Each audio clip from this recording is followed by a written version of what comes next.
Sean Sewell with Engearment.com, and I have before you here the new Lowa Fortux GTX QC.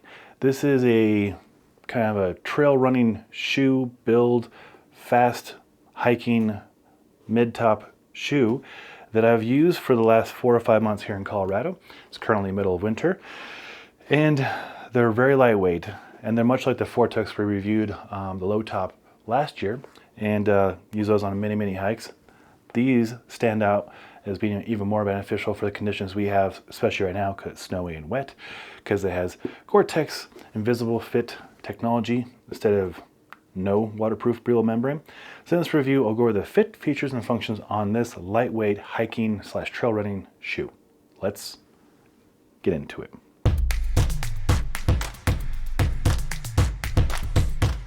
First, we'll start with sizing. I'm a men's 11.5 across most brands, and I've worked with Lowa for several different reviews, and 11.5 seems to be a good fit for me. These are a men's 11.5 right there. These are also vegan. There's no animal products involved in these, so that will speak to a lot of people out there. Some people don't want to wear leather or other animal products, and if you're looking for a very high quality, very well made hiking shoe or boot, right here, got you covered. Pretty awesome. Also, they're lightweight. They're lighter weight than some other hiking shoes and boots I've used in this category. These come in right about 14.5, 15 ounces for the men's 11.5. So they're lightweight. They have a soft foam, softer than most Lowa boots I've used, except for the Fortux, like I talked about last year in the low top shoe.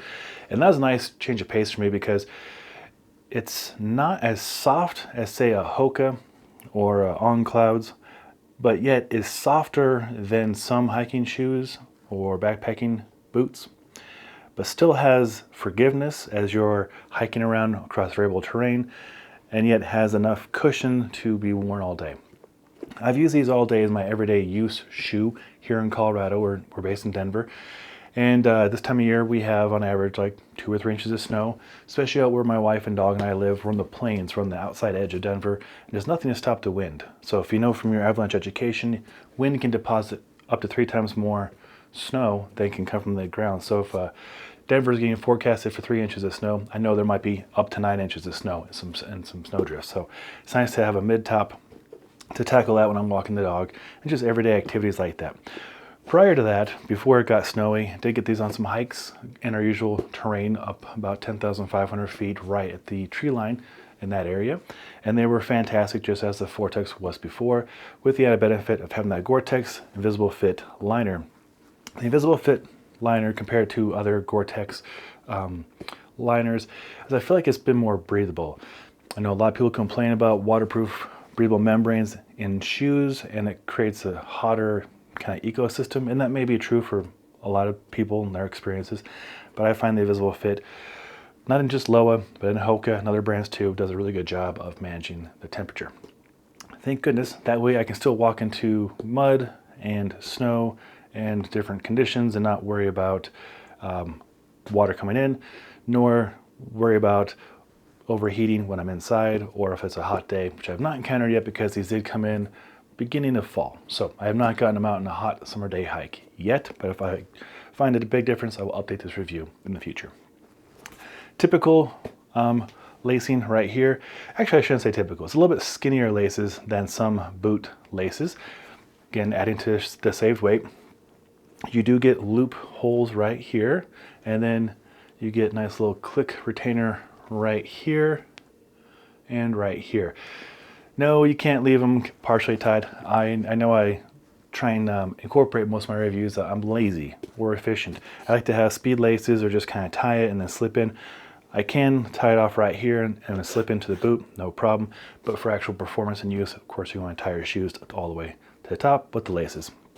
The tongue covers all the way up to here.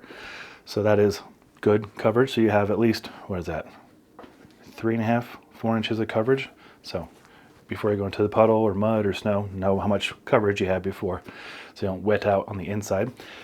Speaking of the inside, you get a really nice, lightweight, contoured kind of cradle here. It does a good job of holding my skinny ankles in place.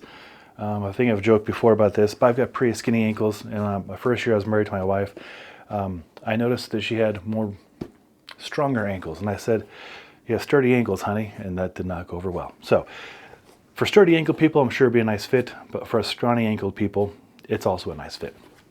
And I wish I could convey to you, it's a unique combination of being firm but forgiving. And the first probably an hour or so I wore it, I was noticing it right here, and I was kind of like, oh, I hope that doesn't bother me the rest of the time using these boots. But only the first hour did I notice it, and it broke in nicely. A lot of shoes, you know, are comfortable right at the gate. These are, but that was one thing that did get better after the first hour. So if you were trying them on in a store and you notice that, it does improve over time. Nice, easy loop to seal in the deal. Now the traction, this is where it's awesome. This is not a Vibram traction, this is one of Lowa's in-house tractions, a Lowa Track TRAC. Little cutouts right here to save some weight. And it's very grippy. It's almost like gum material. You can kind of see how it looks. Almost like gum material right there. Very, very grippy. Also very easy to clean. I simply just took them, I've had them in different conditions, but like I said, we have snow right now, so I just took them off, rubbed them in snow, I rubbed them on our mat at the front door, and they look clean. They look pretty and clean. What is it? It's a 6mm heel drop, Lowa Track sole, cushion high rebound, Dyniva sole, waterproof Gore-Tex Invisible Fit, and heel stabilizer right there. So compared to other boots or shoes in this category, I feel like this was among my favorites. It's not over cushioned like I stated earlier, but it is cushioned more than some stiff hiking shoes, making it, you know, well, they say it's based off a trail runner shoe, so that makes sense. A lot of energy absorbed in the heel, so the cushion is squishy enough to absorb, but not so squishy that you kind of feel like you're unstable. It's a really sweet spot, and if you get a chance to try them on in a store and get fitted, I suggest you try these out because it might be a game changer for you. They're lighter weight by about an ounce or so than other ones in the category. There's no animal products used, so I know my vegan friends, if they went with this, we'd be pretty happy with that. And also worth noting, they're freaking attractive, right? They're good looking boots. This is the navy and dune color. There's also a khaki and then straight up black.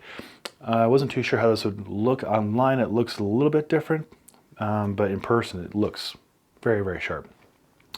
So what else can I tell you about it?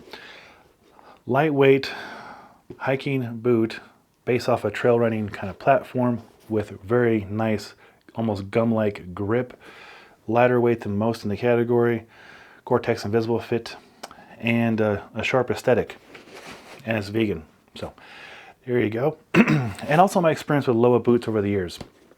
I have tested maybe 8 pair of Lowa boots over the years, and my testing process, stuff comes in, I test it, I get to a point where I think I can give you good insights to make you hopefully help you out in your decision, and then I give a lot of stuff away. I have given my Lowa boots to my friends who work in landscaping, and that's kind of a unique market right there. It's not people you would assume going to get these, but I want them to be equipped. They helped us build our yard, so you can imagine 6 Jamaicans and Haitians all kitted out with like Patagonia jackets and Lowa boots. That's where a lot of my stuff goes to, but unfortunately for them, I'm keeping these because I like them that much. My wife doesn't let me keep a whole lot of stuff. We try and like 1 in, 2 or 3 things out, but these are staying with me. So those are my honest opinions. We actually have a meeting with Lowa, I believe, at our next OMA event in February. It's currently January. If you want to see that, consider subscribing to our Engearment YouTube channel, link below. If you found any of this information helpful, thumbs up, appreciated. If you have a chance to have used these and you can share insights on how you used them, where you use them, and what you think about them, then please share that below in the comments. We love learning from you. We love learning from everybody around the world. I don't have all the answers. I'm just one person with a dog and a wife in the snow testing gear. So we can all learn, and that's what we're here for. I'm Sean Sewell, the owner and director of Stoke for Engearment. Until next time, take care.